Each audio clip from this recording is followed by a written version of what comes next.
Welcome back, America. I'm Hugh Hewitt. I think many of you know Representative Dan Crenshaw from the Saturday Night Live episode. You may know him from his eye patch that he wears because of the injury he suffered while deployed as a SEAL in Afghanistan. You do not know probably that he has a brand new book out, Fortitude, and I think you need to go and get Fortitude right now.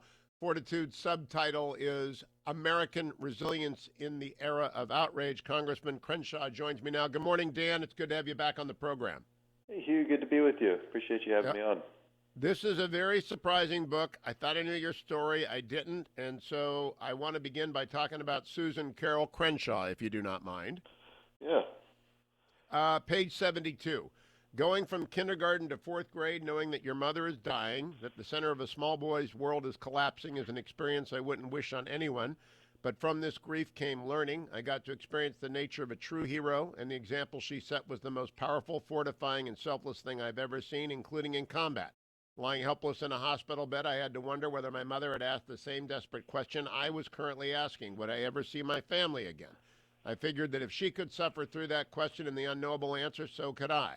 My mother spent a half-decade staring death in the face, burdened with caring for two small boys whom she would not live to see grow up. She lived day to day in ever-increasing pain. The cancer afflicted her, and the cancer treatments afflicted her too. 6 rounds of chemotherapy on top of radiation treatments are a brutal experience for even the strongest constitution. Self-pity is never a useful state, but if anyone had a reason to feel sorry for herself, it was her, and she never complained. Wow, Dan Crenshaw, that's remarkable. Yeah, she was, and she eventually lost that battle, and it's the point I'm making there. It's not just to tell my story, but the point I'm making is that in the worst of situations, you can tell yourself, and objectively speaking, that somebody else does have it worse than you. You can draw upon the strength of others and their overcoming of adversity to overcome your own adversity. And in a lighter way, we say this, and it's not that much lighter, but in SEAL training, when you're suffering and you're cold and you're tired, the instructors often remind you. This is actually one of the more motivating things they say. Usually, they're just saying things that are the opposite, but they say thousands and thousands have made it before you, so can you. And it's just a reminder. It's just a reminder that you're not the only one who has had it bad. And then you have to ask yourself, what kind of person do you want to be? Do you want to be, since so many people have had it bad and some have overcome it and some haven't, which one do you want to be? And it's a tough love question. And in our society, too often now, we're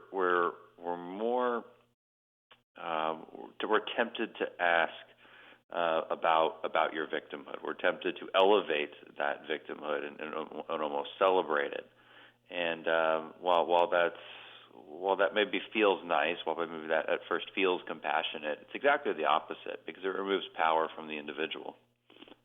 Congressman Crenshaw, this is actually a book about suffering, and that's what surprised me about it. It's about resilience and mental toughness and battling the outrage culture. That's a direct quote. And on the variety of tactics and strategies one can have that, but it really is on the redemptive qualities of suffering and on the objective assessment of your situation vis-a-vis the world. I don't know, of course you did not time it for a pandemic, but I don't know that there's any book better suited to a pandemic because the world's on the rack, right? Right, and on the one hand, it's a terrible time to come out with a book, especially as a politician. But on the other hand, I'm very proud of the lessons that are in here and how incredibly useful they are for people right now. The book was written in response to petty outrage culture, things you really shouldn't be angry about, but you are. Response to the media's malfeasance and microaggressions on college campuses. That was originally the outrage culture that I was trying to identify and then find solutions to. But these solutions are clearly applicable to actual real hardship as well. And I talk about, especially towards the end, talk about the stories that we have to tell ourselves to overcome hardship and suffering. In previous chapters, I talk about the need to confront it and to even seek it out, self-imposed suffering. And by that, very simply, I mean challenge yourself with hard things on a daily basis. Maybe that's going to the gym. Maybe that's sleeping outside every once in a while. Or maybe it's finishing a project you've just been putting off for a long time. But we've gotten away from challenging ourselves, and we've become too comfortable with comfort.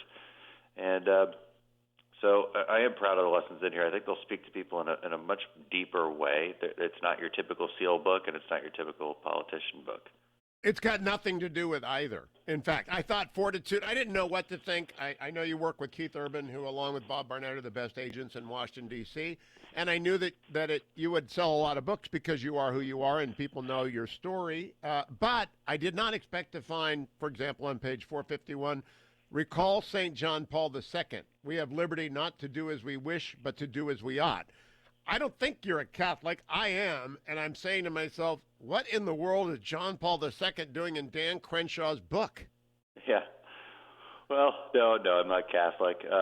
I was married in a Catholic church, though, because my wife is Catholic. So I've got some I got a foot in the door there. But no, the quote is in there for just very practical reasons because it's such a perfect quote. It's such a perfect quote for the message I was trying to get across here, and in the message I often deliver about ordered liberty versus unbridled freedom. And what St. John Paul was saying there was we have freedom in this country not because we're supposed to do whatever we want, but because we are supposed to do what we ought to do. And then we have to answer the question of, well, what should you ought to do? And there's a moral truth that we live by in this country. It's what we were founded on, this Judeo-Christian history, where even in the House of Representatives, the portrait of Moses looks down on the Speaker of the House and reminds us that our laws are derived from just and absolute truths, the Ten Commandments. And it's a much deeper way of thinking about what is right and wrong, how we should follow that path, and how to feel shame when we veer away from it. I have an entire chapter on what it means to feel shame properly, and then a sense of duty to do the right thing. And the next chapter is about a sense of duty, which is also highly applicable to now because I also talk about practical duty and the need to get the small things right every single day, no matter how small that mission is. It is part of a bigger mission, and we know that in the SEAL teams. It's beaten into us because small details do matter, but they matter now in a pandemic too. Did you wash your hands, or did you wash your hands for 20 seconds like you were supposed to? Did you tip the hardworking waitress who's giving your takeout food? You got to do it all. And you've got to do it again and again and again, and repetition is part of the message of Fortitude. I'm talking with Dan Crenshaw. His brand new book, Fortitude, American Resilience in the Era of Outrage, is available at Amazon, Barnes & Noble, and stores. You're not going to stores, but you can go order it at Amazon. Fortitude. Frank Luntz says, say the book title 7 times or nobody hears it. The book title is Fortitude. I want to go to page 465 because this actually gave me a little chill when I read it because of our friend Mary Catherine Ham. I assume you're friends with Mary Catherine.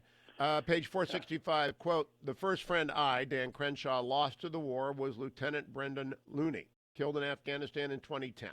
A star lacrosse player at the Naval Academy, an exemplary husband, an inspirational leader, Brendan embodied everything SEALs think about when we examine a sense of duty. His favorite value statement was, be strong, be accountable, never complain. Sound familiar? He had a roommate at the Naval Academy who I never met, First Lieutenant Travis Mannion. They are buried next to each other in Arlington National Cemetery. Every year, Mary Catherine runs, who has herself suffered a great deal, or not every year, but almost whenever she runs for the Travis Mannion Foundation.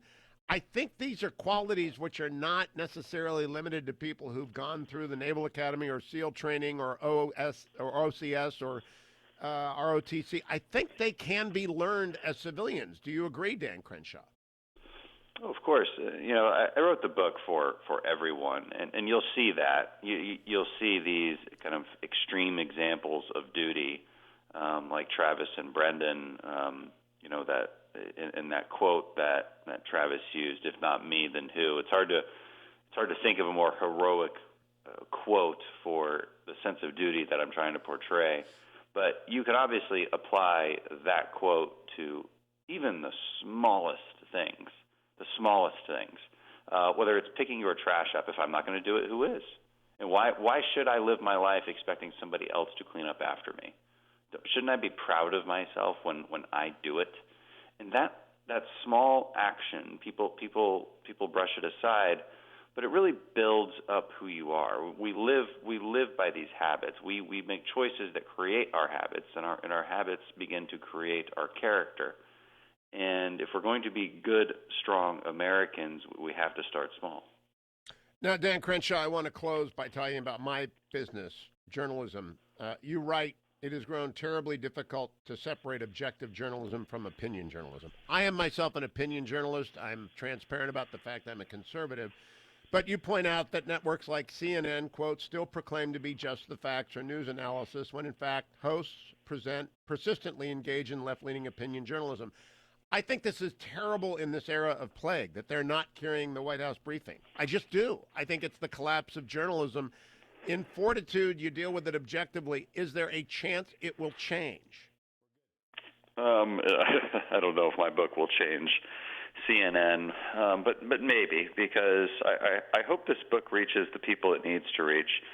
I have a feeling, and my worry is that a lot of people will buy it, but these are the people who will love it, but maybe don't need it. Maybe they're already living by a lot of these lessons. They might learn some more things, and I'd be really happy about that. But I hope the people who really need it buy it, the people who are watching CNN and actually thinking that they're getting the facts and the news. I would love to reach them. And I think this book is readable to liberals as well. You know, again, this is not a political book. I mean, there's politics in there, but I think it's light on the politics. And when I do mention it, I do try to honestly criticize both sides. But you know, it's until financial incentives and change, and by financial incentives I mean our demand for the outrage. We can blame politicians and media all we want, but the reality is they're feeding off of our outrage, and we have to be disciplined enough to stop it. I want to close in our minute left, Dan Crenshaw. You quote Romans 5:3-4, stating, "We glory in our suffering." I did not know you were a believer. I did not know that Good Friday would be the day that we talk, or that Easter is coming. I'm curious about your outlook on the plague. How much of an optimist are you, or do you think this is going to be a prolonged period of suffering for the world? Well, I think it will clearly be prolonged, but not in the way that we're doing it now. I think we get to a point where we start to fight back, and what I mean is we're in a tactical retreat right now. We were hit a bit unexpectedly, and we're trying to build up our capacity in the meantime of our public health sector. We need to get the economy back up and running, because that's an entirely different kind of suffering, maybe worse for many, and it's still a public health problem. So we need to build up our capacity of testing and PPE creation and ventilator production and hospital space, and get back to work while also fighting the pandemic alongside it. And it's going to take bold, honest discussions and an adherence to a timeline and a real strategy, but we have to do it sooner than later.